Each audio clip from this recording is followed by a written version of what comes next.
जी एक वही सा पिक, ये बहुत इम्प्रेसिव माँ है, इमोशनल पिक था बॉस। माँ तो माँ है, और वो सहज था, वो कोई डिजाइन नहीं था। और जब वो फीते बांध रहे थे तो राहुल का जो चेहरा था वो जूते की तरफ था, कोई कैमरामैन की तरफ नहीं था। दैट्स व्हाट आई एम आजकल आस्किंग। हमारे बहुत सारे नेता जो हैं वो इतने ऑब्सेस्ड हैं कैमरा से कि बीच में से बड़े बड़ों को हटा देते हैं कि जी कैमरा तो बारिश आप में छाता लेके भाषण देते हैं।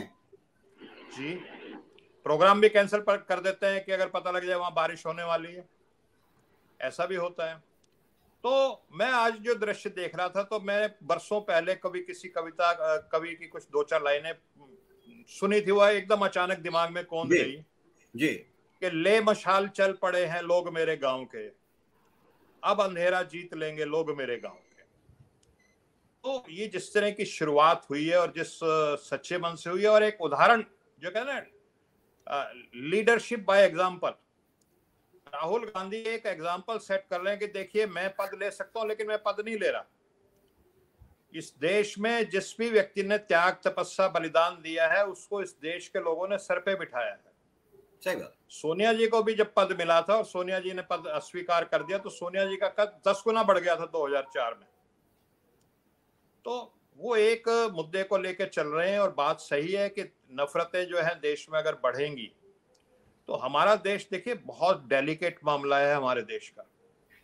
ये फ्रांस नहीं है, ये जापान नहीं है, ये चीन नहीं है जहां एक ही रेस के लोग रहते हों, एक ही जाति के लोग रहते हों, एक ही भाषा के लोग होते हों, और एक ही धर्म को मानने वाले लोग होते हों।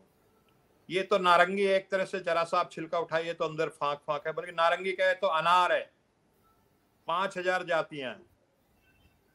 तो इस देश को बहुत डेलिकेटली टच करना पड़ेगा, जरा सी भी चिंगारी एकदम बारूद है।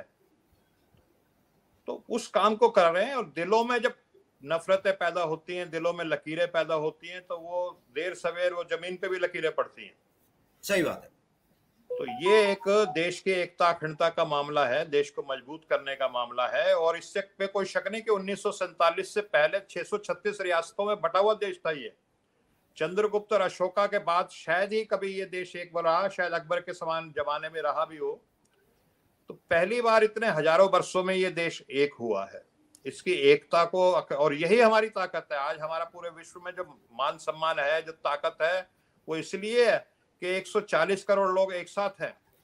क्या आपको लगता है कि ये जो भारत जोड़ो यात्रा है 2 डिकेड के बाद एक जोड़ने का प्रयास है एक पार्टी के द्वारा? कम से कम लोगों ने सोचना तो शुरू कर दिया है। और मैं बार बार कहता हूं कि जो पप्पू है वो पप्पू नहीं रहा, पप्पा बनता जा रहा है। देखिए होता क्या है कि किसी की इमेज, किसी से आप मिले नहीं जुले नहीं, जो आप तो आप कोई उसके बारे में कहेगा ये ऐसा है वैसा है, कि इमेज क्रिएट कर दी जाती है जी। और आजकल तो आर्टिफिशियल इंटेलिजेंस का जमाना है और एआई सारी पे खेल लो। चीजें की जाती हैं। लेकिन जब कोई आप, अच्छा एक जैसे टेलीविजन में एक शो आता है बिग बॉस, उसमें 24 घंटे जो बड़े बड़े कैरेक्टर होते हैं, नामी गिरामी सेलिब्रिटीज होती हैं, वो कैमरे के लेंस में रहती है, उनका पता लग जाता है उनका असली स्वभाव क्या है। तो इस भारत जोड़ो यात्रा में राहुल गांधी सुबह 6-7 बजे से लेकर के और रात तक अंडर द लेंस है, पब्लिक आई में लोग देख रहे हैं उनको। और वो जो छवि जो थी उनकी बनाई गई, जो कृत्रिम रूप से, जो लाखों करोड़ों रुपया खर्च करके, वो छवि उनकी टूट रही है, अलग ही किस्म की छवि बनती जा रही है। पर हमारा मीडिया जो है, हमारा जो मीडिया है वो उस तरीके से इस भारत जोड़ो यात्रा को नहीं दिखा रहा है।